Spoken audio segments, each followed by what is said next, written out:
Selamat pagi, salam sejahtera buat kita semua. Saya Ruth Lydia Setiawati dari kelas STIH Ilmu Hukum Reguler A, nomor induk mahasiswa 1974201059. Di video ini saya akan menjelaskan secara singkat tentang hak atas tanah dan jenis-jenisnya.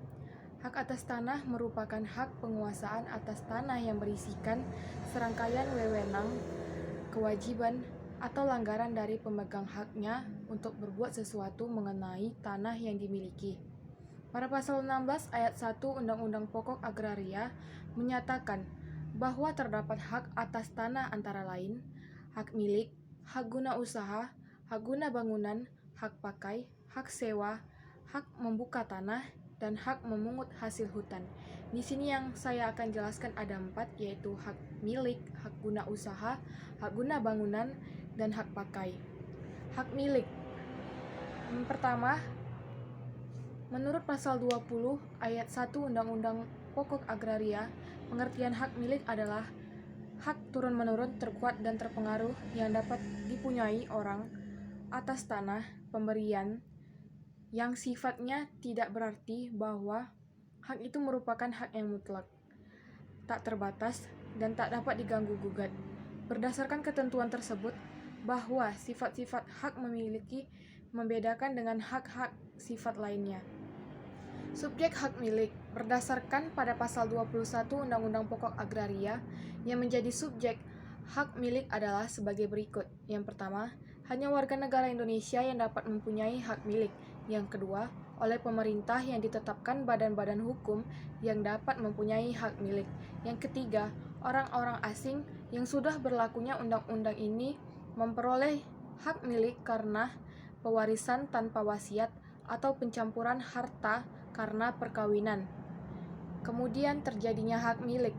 Berdasarkan pasal 22 UU PA atau Undang-Undang Pokok Agraria, terjadinya hak milik adalah sebagai berikut. Yang pertama, terjadinya hak milik menurut hukum adat diatur dalam peraturan pemerintah.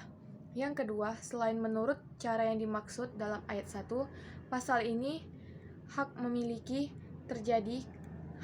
terjadi karena yang pertama, penetapan pemerintah menurut cara dan syarat-syarat ditetapkan dengan peraturan pemerintah. Yang kedua, ketentuan undang-undang. Peralihan hak milik berdasarkan pasal 20 ayat 2 Undang-Undang Pokok Agraris menentukan bahwa hak milik dapat beralih dan dialihkan kepada pihak lain, yang artinya bahwa hak milik dapat beralih kepada pihak lain karena adanya peristiwa hukum. Peristiwa hukum yaitu meninggalnya pemegang hak, maka hak milik beralih dari pemegang hak ke ahli warisnya, sehingga ahli warisnya wajib melakukan pendaftaran peralihan hak karena pewarisan tanah. Adapun kata yang dialihkan mempunyai arti bahwa hak milik dapat dialihkan karena adanya perbuatan hukum, misalnya jual beli, tukar menukar, hibah, imbreng kepada pihak lain. Salah satunya dalam hal ini yaitu peralihan hak tersebut adalah jual beli tanah. Tanah tersebut dapat musnah. Dalam hal ini dapat dipahami dalam pengertian yuridis, yaitu secara fisik, tanah tersebut tidak dapat dipergunakan secara layak sesuai dengan isi dan kewenangnya.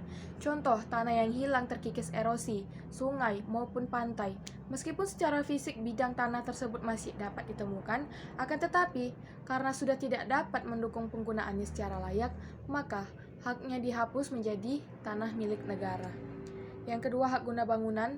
Hak guna bangunan adalah pengertian hukum Barat sebelum dikonversi berasal dari hak obstal yang diatur pada pasal 71 KUH Perdata bahwa hak numpang karang adalah suatu hak kebendaan untuk mempunyai gedung-gedung, bangunan-bangunan, dan penanaman di atas perkarangan orang lain. Dihapusnya hak guna bangunan tersebut menurut pasal 20 UU PA karena yang pertama, jangka waktu berakhir. Yang kedua, dihentikan sebelum jangka waktunya berakhir karena sesuatu syarat tidak terpenuhi. Yang ketiga, dilepaskan oleh pemegang haknya sebelum jangka waktunya berakhir.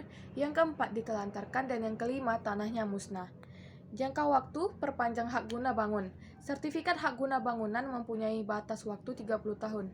Setelah melewati batas 30 tahun, maka pemegang sertifikat harus mengurus perpanjangan atau SHGB, yaitu Sertifikat Hak Guna Bangunan. Beda dengan sertifikat hak milik yang dikepemilikannya hanya untuk warga negara Indonesia. Yang ketiga, hak guna bangunan. Menurut ketentuan pasal 35 Undang-Undang Pokok Agraria, hak guna bangunan adalah hak untuk mendirikan dan mempunyai bangunan-bangunan atas tanah yang bukan miliknya sendiri dengan jangka waktu paling lama 30 tahun. Subjek hukum yang dapat menjadi pemegang hak guna bangunan pada pasal 36 Undang-Undang Pokok Agraria mengatur bahwa pada ayat 1 yang dapat mempunyai hak guna bangunan ialah warga negara Indonesia, badan hukum yang didirikan menurut hukum Indonesia dan berkedudukan di Indonesia. Dan yang terakhir, hak pakai atas tanah. Pada pasal 42 Undang-Undang Pokok Agraria menetapkan bahwa yang dapat memiliki hak pakai atas tanah antara lain meliputi warga negara Indonesia, orang asing yang berkedudukan di Indonesia, badan hukum yang didirikan menurut hukum Indonesia dan berkedudukan di Indonesia, bahkan yang terakhir, badan hukum yang asing mempunyai perwakilan di Indonesia. Pada pasal 41 ayat 2 huruf A Undang-Undang Pokok Agraria tidak menentukan secara tegas jangka waktu yang dapat dimiliki oleh pemegang hak atas pakai tanah, atau dalam hal tersebut hanya dinyatakan bahwa hak pakai dapat diberikan selama jangka waktu yang tertentu atau selama tanahnya dipergunakan untuk keperluan tertentu.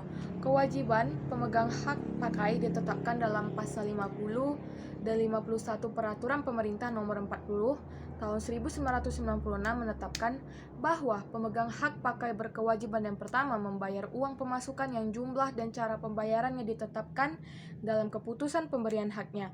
Yang kedua, menggunakan tanah sesuai pembentukan persyaratan sebagaimana ditetapkan dalam keputusan pemberiannya atau perjanjian penggunaan tanah, hak pengelolaan, atau perjanjian pemberian hak pakai atas tanah yang dimiliki. Kemudian yang ketiga, memelihara dengan baik tanah dan bangunan yang ada di atasnya, serta menjaga kelestarian lingkungan hidup.